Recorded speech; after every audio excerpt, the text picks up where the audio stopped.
এই যে ছাগলের কি সমস্যা দেখো তো। কি সমস্যা? হ্যাঁ, দেখো একটু কি সমস্যা। হ্যাঁ, আমার না করে আমি করতে পারি। পায়খানা করছিল, হচ্ছে পায়খানার সাথে রক্ত বেরিয়েছিল। ও আচ্ছা, তুমি বলে কি কাজ করে ছাগলের বাচ্চা বইতে পারো না? করি তো, এখন আর করি না। কে? ও প্যারালাইসিসের জন্য। ও, তোমার প্যারালাইসিস তো না? আসসালামু আলাইকুম। আমার এই ছাগলটা একেবারেই অসুস্থ। হুম, আজকে প্রায় এক সপ্তাহ হলো জ্বর আসছিল, কিন্তু জ্বরটা এখন নাই। আবার পায়ে হচ্ছে বাড়ায়। এখনকার যে বেশিরভাগ ছাগল আছে, গরু আছে, সব পায়ে ঘা হয় না, কি যেন ঘা বলে, নানো বলে আসলে। তো এরপরে জ্বরটা এখন কম। তো তারপর আবার আজকে আবার একটু সমস্যা হয়েছে, ওটা একটু দেখাতে পারলাম না। ওইটা পায়খানা করতেছিল, পায়খানা তো লিবর পানির মতো, তারপরেও ওই পায়খানার সাথে রক্তের মতো আমাশা জাতীয় পড়ছিল। সকালবেলা যেটা করছি আমি সেটা হচ্ছে 5-7টার মতো যে কাঁচা কলা থাকে, কাঁচকলা, সেগুলো খাওয়াইছি। খাওয়ানোর পরে এখন এখন পর্যন্ত তো ভালোই দেখতেছি। আর ডক্টর আসছিল, তাকে দেখালাম। তো দেখার পরে বললো যে এই জ্বরের জন্য আর এই যে পায়ের ঘায়ের জন্য যে একটা অ্যামোক্সিসিলিন জাতীয় একটা ওষুধ দিয়েছিল, সেই ওষুধের কারণেই এই ছাগলটার এই অবস্থা দেখেন। এখন মোটামুটি ওইটা আর খাওয়াই নাই, ওষুধটা আর খাওয়াই নাই, দেই নাই। তারপর থেকে এখন এখন পর্যন্ত দেখতেছি না যে এই পায়খানাটা আর আছে। তো এই পাতাটা ধরতো টুকটুক করে এখন খাচ্ছে। হুম, এখন মানে খাওয়ার ফিরছে। কিছুক্ষণ আগে কি কালকে দেখছি যখন, তখন কিছুই খাচ্ছে না সে, একেবারে মানে মর্মর অবস্থা ছিল। তো খাওয়াটাও এখন ঠিকঠাক আসতেছে মোটামুটি। সবাই দোয়া করবেন। আর আমার আম্মা এর এর জন্য একটা নিয়ত করছে, যদি বাইসে থাকে তাহলে এর কুরবানি দিব। এটা একটা নিয়ত করছে, জানি না কি হবে, আল্লাহ যেন বাঁচায় রাখে, এটাই। তো আসলে এরা তো হচ্ছে অবলা জাতি, কিছু বলতে পারে না, তাই না? কোনো কিছু হইলেও কারো বলতে পারে না, এটা হচ্ছে এদের বড় সমস্যা এখন। এটা আমাদের বুঝতে হবে যে এর কখন কি চাই, সেটা বুঝতে হবে। না বুঝলে, পশু পাখির ভাষা যদি না বুঝেন আপনারা, তাহলে এর জন্য কিছু করতে পারবেন না।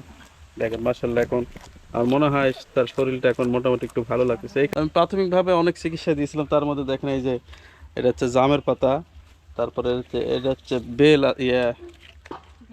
এটা হচ্ছে গাব, গাব আছে না, গাবের পাতা দিছি। এটা গাব পাইলাম না, গাবও যদি থাকতো তাহলে গাব যদি থেতলা করে পানি খাওয়ানো যেত তাহলে হয়তো আরেকটু আরাম পাইতো। কিন্তু এগুলো যখন দিচ্ছি, এগুলো খাওয়ার পর থেকে ছাগল মোটামুটি ভালো। আর ওষুধ পাতি এখনো দিচ্ছি না, যেহেতু ওষুধ ছাড়াই দেখি কোনো কিছু করা যায় কিনা। তো ওষুধ দিচ্ছি না, যে মার্শাল্লাহ এখন মনে হচ্ছে যে শরীর অনেকটাই ভালো।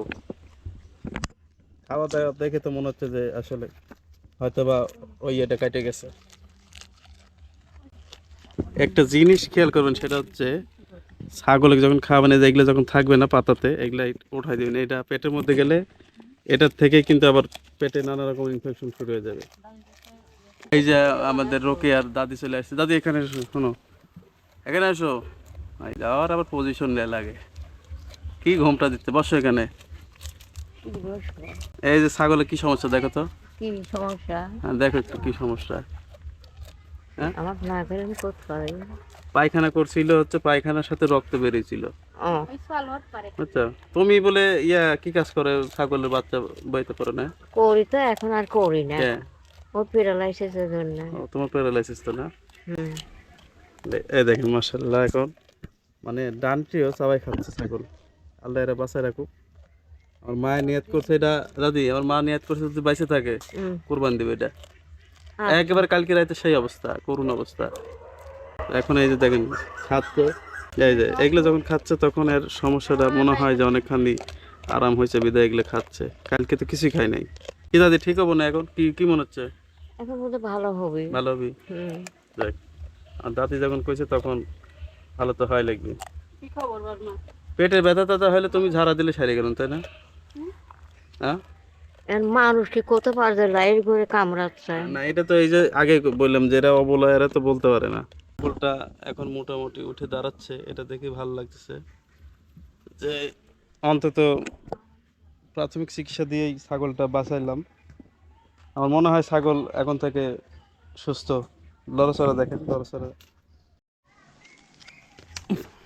যত খান যাবে ততই ভালো থাকবে। হ্যাঁ, আহ আহ খা।